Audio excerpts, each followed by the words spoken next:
মায়ের হাতে তৈরি পটল দিয়ে এই চিংড়ি মাছের মালাইকারি খেতে আমার যে কি ভালো লাগে বন্ধুরা। তাই আজ আমি আপনাদের সঙ্গে শেয়ার করব মায়ের হাতে তৈরি পটল দিয়ে চিংড়ি মাছের মালাইকারির রেসিপি। তাহলে চলুন মায়ের ছোঁয়া চ্যানেলে সবাইকে স্বাগত জানিয়ে শুরু করছি আজকের রান্না বান্না।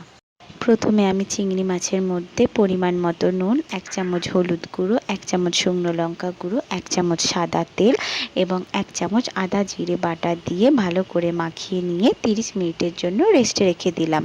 মালাইকারির জন্য পটলগুলি আমি কেটে নিয়েছি। কড়াইতে তেল গরম করে পটলগুলি আমি দিয়ে দিলাম। দিয়ে এবার একটু নাড়াচাড়া করে নেব।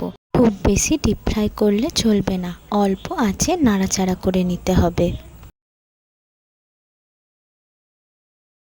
এবার পরিমাণ মতো লবণ ও পরিমাণ মতো হলুদ গুঁড়ো দিয়ে আবারও একটু নাড়াচাড়া করে নেব। এইবার 1 মিনিটের জন্য ঢাকা দিয়ে দিলাম। 1 মিনিট পরে আবার ঢাকা খুলে নাড়াচাড়া করে নেব। নাড়াচাড়া করে নেবার পরে একদম অল্প পরিমাণে একটু জল দিয়ে দিলাম। দিয়ে নাড়াচাড়া করে নিয়ে আবারও 1 মিনিটের জন্য ঢাকা দিয়ে দিলাম। ঢাকা খুলে আবারও একটু নাড়াচাড়া করে নিতে হবে। এইভাবে পটলটাকে একটু সেদ্ধ করে নেব। আপনারা চাইলে প্রেসার কুকারে একটা সিটি খাইয়েও পটলটা সেদ্ধ করে নিতে পারেন না ভেজে। এবার পটলটা আমি নামিয়ে নেব। ফোড়নের জন্য আমি এখানে কিছু উপকরণ নিয়ে নিয়েছি। প্রথমে তেল গরম করে তেজপাতা দিয়ে দিলাম ও শুকনো লঙ্কা দিয়ে দিলাম। দিয়ে একটু নাড়াচাড়া করে নিয়ে ফাটানো এলাচ, জিরে এবং দারুচিনি দিয়ে একটু ভেজে নেব। ফোড়নটা আমার ভাজা হয়ে এসেছে, কেমন ব্রাউন কালার ধরেছে দেখুন। এবার আমি পেঁয়াজ কুচি দিয়ে দিলাম। এইবার লাল লাল করে পেঁয়াজটা ভেজে নিতে হবে। এইবার দিয়ে দিলাম রসুন বাটা, দিয়ে আবারও একটু ভেজে নিতে হবে। পেঁয়াজের সঙ্গে রসুনটা আমি লাল করে ভেজে নিয়েছি। এবার 3-4 চামচ আদা ও জিরে বাটা দিয়ে দিলাম এবং সঙ্গে দিয়ে দিলাম পেঁয়াজ বাটা। এইবার সব মশলা একসঙ্গে বেশ ভালো করে ভেজে নেব।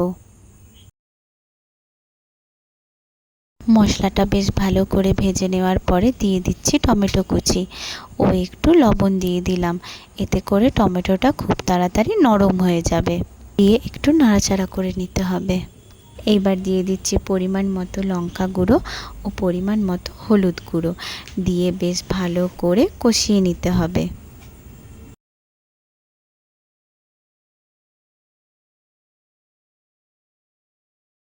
তলায় যাতে ধরে না যায় তার জন্যে অল্প পরিমাণে একটু জল দিলাম। দিয়ে আবারও একটু নাড়াচাড়া করে নিতে হবে। এইবার ম্যারিনেট করে রাখা চিংড়ি মাছগুলি দিয়ে দিলাম।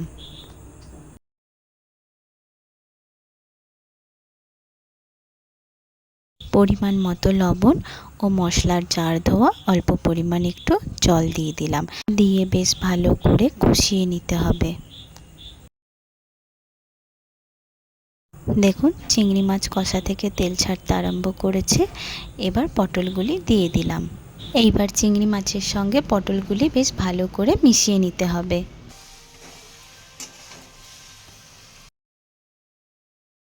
পরিমাণ মতো জল দিয়ে দিলাম।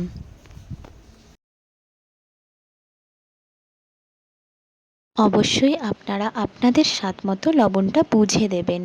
এইবার 25 থেকে 30 মিনিট ঢাকা দিয়ে ফোটাতে হবে।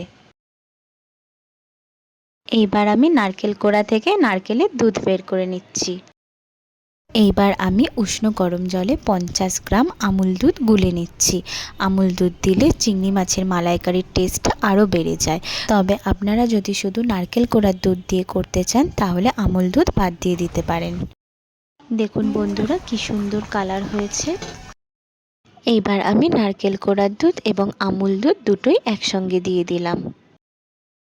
দুধ বেশ ভালো করে মিশিয়ে নিয়ে 5 থেকে 10 মিনিটের মতো ফুটিয়ে নিতে হবে। দেখেই তো আমার জিভে জল চলে আসছে বন্ধুরা।